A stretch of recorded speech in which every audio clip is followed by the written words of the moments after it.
So Sterling Bank is closing the market today at the Nigerian Stock Exchange. Again, of course, the company is putting its SPV PLC bond on the market. But right now we have the CEO of Sterling Bank PLC, Abubakar Suleiman, at the FMDQ exchange place where the listing of that bond is taking place, about 32 billion naira roughly. That's one big news in the middle of this to entire political whatever. So we'll keep our eyes on the markets there for you. Let's get Abubakar Suleiman into the conversation. Good morning, Managing Director. We thank you very much for having you on the program. Good morning. Thanks for having me. Thank you very much. You folks are in the news, and I'm going to start with where the big money is coming from. The handshake between Sterling Bank and BADEA, the Arab Bank for Economic Development. What are you guys trying to do with the 65 million US dollars? What's the big deal?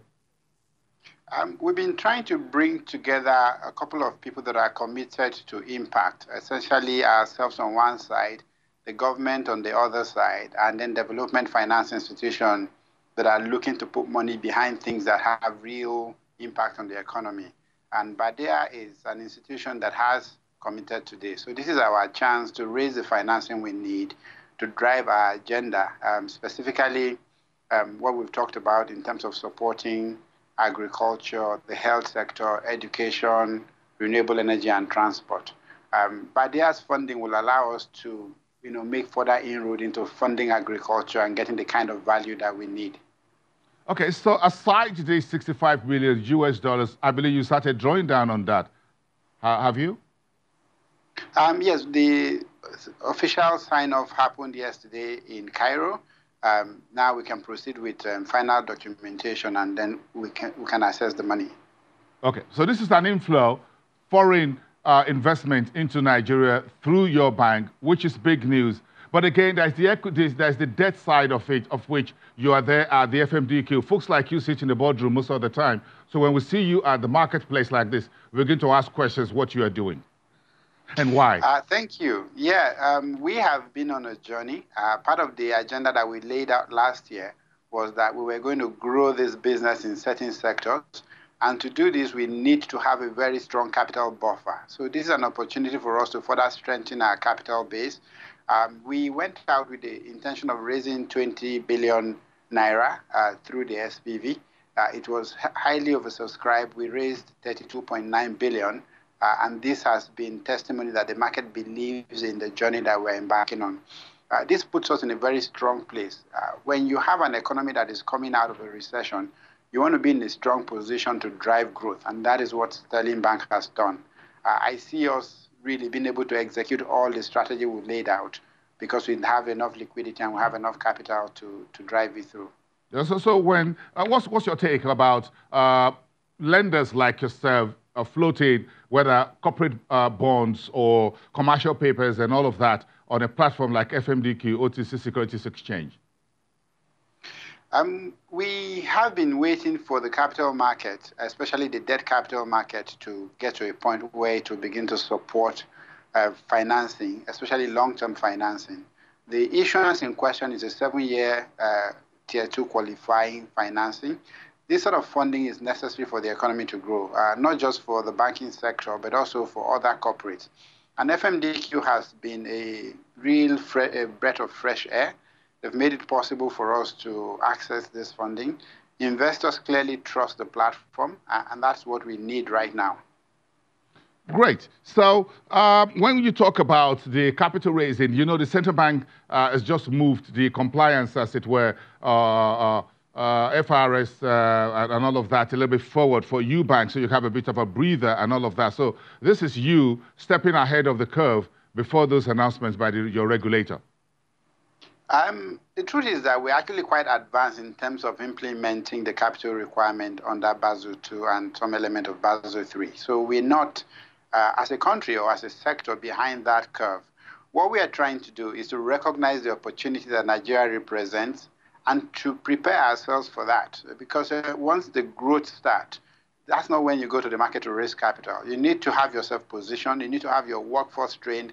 You need to have made investment in the right technology so that when the opportunity for growth comes, you would be the best prepared, and that's what we're trying to do. We want to have a significant capital buffer so that we can take advantage of opportunities that are coming. Obviously, it helps to be far ahead of the capital requirement to have that comfort. Mm. Okay, we thank you for all you're doing. We'll keep an eye on you. Wish you all the best there at the FMDQ Exchange place. And of course, I'm sure it's your day on Broad Street there. Abubakar Suleiman, the Managing Director and Chief Executive Officer at Sterling Bank PLC from FMDQ Exchange Place. Of course, you heard the biggest, the biggest news from the earnings market. Of course, we got Transcorp a little bit earlier, have a few earnings, but the biggest was from Nigerian bureaus reporting a massive 41.1% decline in its profit for full year ended 2018. This largest brewer by market cap on the Nigerian Stock Exchange says his numbers went down in 2018 because his excise duty expense jumps a whopping 21.47% to 25.84 billion naira. That's how much Nigerian bureaus gave to the Nigerian government in terms of excise duty alone last year. And on top of that, it's another marketing and distribution cost of 4.7%. If you put all of that together, you're looking at north of 25%, which is just outgoing. So you'll not be so much surprised because of the profit decline in Nigerian breweries, 41.18%. His revenue also fell slightly year on year for the numbers you've seen, and the market went negative on that year. So of course, that numbers came in when the market was upset with the elections postponement. So let's take all of this to the stock exchange where the numbers are coming a little bit red this morning. Let's get Temple Ashaju to give us a few minutes to wrap up this show today from the trading floor. Temple, Nigerian breweries came in negative. Investors didn't seem to like those numbers. So this looking red again for the second day. What are the details? Where are they? Well, investors are giving cold shoulder to Nigerian breweries, and in fact, Transcorp PLC, which even posted a bit of an impressive result because of this sentiment we're seeing, because again, the election was postponed. First of all, Nigerian breweries also declared a dividend of 1 naira 83 kobo. That is something that is also supposed to attract investors a bit more in the market. But I think the fact that we've seen the election postponed, creating so much of uncertainty, has now beclouded the whole system. And so we have more exits than entry on Nigerian breweries. Because again, we understand that there's a bit of buy side on Nigerian breweries. If you look at it, if you look at the numbers critically, if you look at Transcorp PLC as well, we're supposed to have a bit of buy side there. Well, beside the fact that we have a 3 kobo dividend being proposed by the board of that company, we're supposed to also have a bit of a bonus, which is yet to be determined until the AGM holds. So I think it's basically because the FPIs are moving out of the market simply because we have this uncertainty in the system. But if we go by the numbers we're seeing right now, yes, you talked earlier about the fact that the indices, the key benchmark index is down some 0.09%. We've seen some volume of some 73 million units of shares done in early trades, and of course valued at 175 million naira.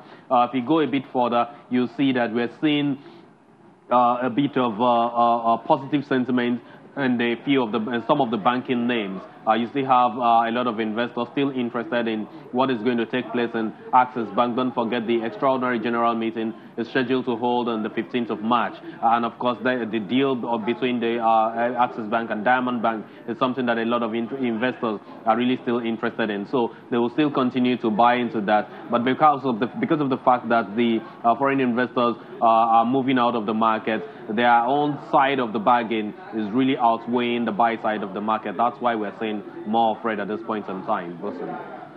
Well, I'm sure we'll have a lot more to talk about later in the day as we check through the market. Let's see how things pace out today before the closing bell or closing gong at 2:30. I'm sure Sterling Bank will be coming through to your trading floor later today, isn't it?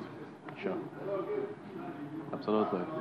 Absolutely, boss. And they will be here to also list the bonds that will be listed on FMDQ this morning. The same thing will be listed here on the Nigerian Stock Exchange. And of course, we'll be able to get an update from him more about the listing, why the dual listing on the FMDQ and of course the Nigerian Stock Exchange. Of course, we know it's for transparency and of course for price discovery, both.